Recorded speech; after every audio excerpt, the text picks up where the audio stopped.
Assalamualaikum warahmatullahi wabarakatuh. Saya Diri Asmarasari dengan NPM 1701010083 akan mencoba menjelaskan uji validitas dan reliabilitas. Sebelumnya, apa sih validitas itu?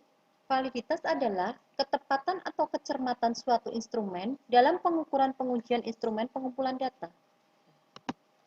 Validitas dibedakan menjadi dua. Validitas faktor diukur bila item yang disusun menggunakan lebih dari satu faktor antara faktor satu dengan yang lain ada kesamaan dengan cara mengkorelasikan antara skor faktor, penjumlahan item dalam satu faktor, dengan skor total faktor atau total keseluruhan faktor. Pengukuran validitas item dengan cara mengkorelasikan antara skor item dengan skor total item ditunjukkan dengan adanya korelasi atau dukungan terhadap item total atau skor total.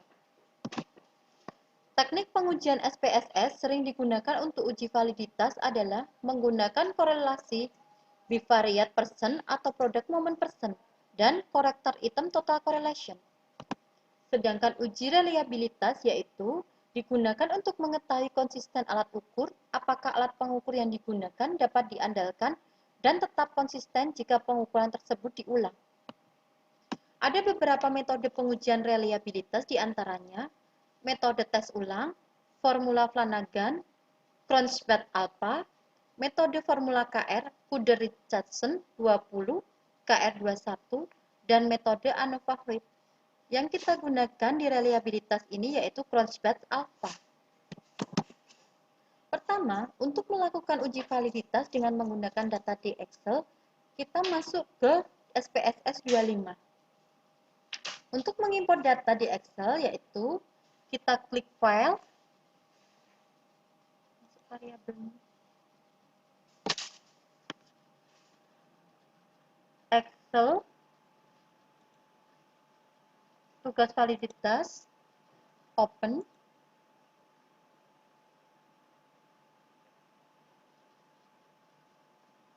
oke.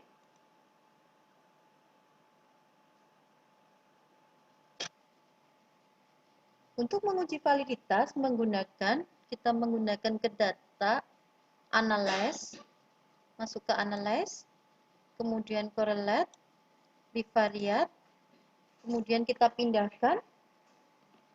Di sini ada beberapa variabel dari X1 hingga ke total X1, kita pindah ke variabel sebelahnya. Kemudian klik OK. Akan ditemukan dengan hasil seperti itu. Gimana kita menghitung valid atau tidaknya dari variabel ini dengan catatan R hitung lebih dari R tabel, maka dikatakan valid, begitu sebaliknya. Karena terdapat total ada 100 responden, maka kita melihat degree of freedom-nya yaitu N-2, yaitu ada di 98, mari kita buka R tabelnya. 98 di angka 0,1966. Bisa dikatakan R hitungnya lebih dari R tabel, maka dikatakan valid. Kemudian, kita lakukan lagi data tersebut ke analyze hingga selesai dari X1 hingga X5. Outputnya seperti ini. Dari X1 hingga ke X5. Kemudian kita merangkum tabel uji validitasnya. Kita lihat ke Excel yang tadi sebelumnya kita udah rangkum.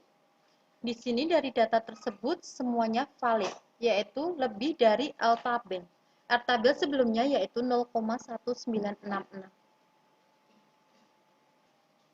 Kemudian kita masuk ke uji reliabilitas untuk mengukur konsistensi jika pengukuran tersebut diulang. Kita masuk ke analyze, kemudian scale, reliability analysis. Kita masukkan semua data kecuali yang total dari X1 hingga total X5. Kemudian kita klik statistik, item, scale if item delete, dan juga correlation. kemudian kita klik continue, kemudian OK, kemudian akan muncul dari hasil reliability-nya tersebut, yaitu sebagai berikut. Kita melihat dari reliability statistik. Dikatakan data tersebut reliable apabila dari cron batch alpha melebihi dari R tabel. Yang R tabel tersebut yaitu 0,1966 dan di cron batch alpha menghasilkan 0,866. Sehingga dapat dikatakan seluruh data ini adalah reliable. Dan dapat disimpulkan bahwa data yang digunakan ini sebagai data yang valid dan reliable. Sekian dari kami, semoga bermanfaat. Wassalamualaikum warahmatullahi wabarakatuh.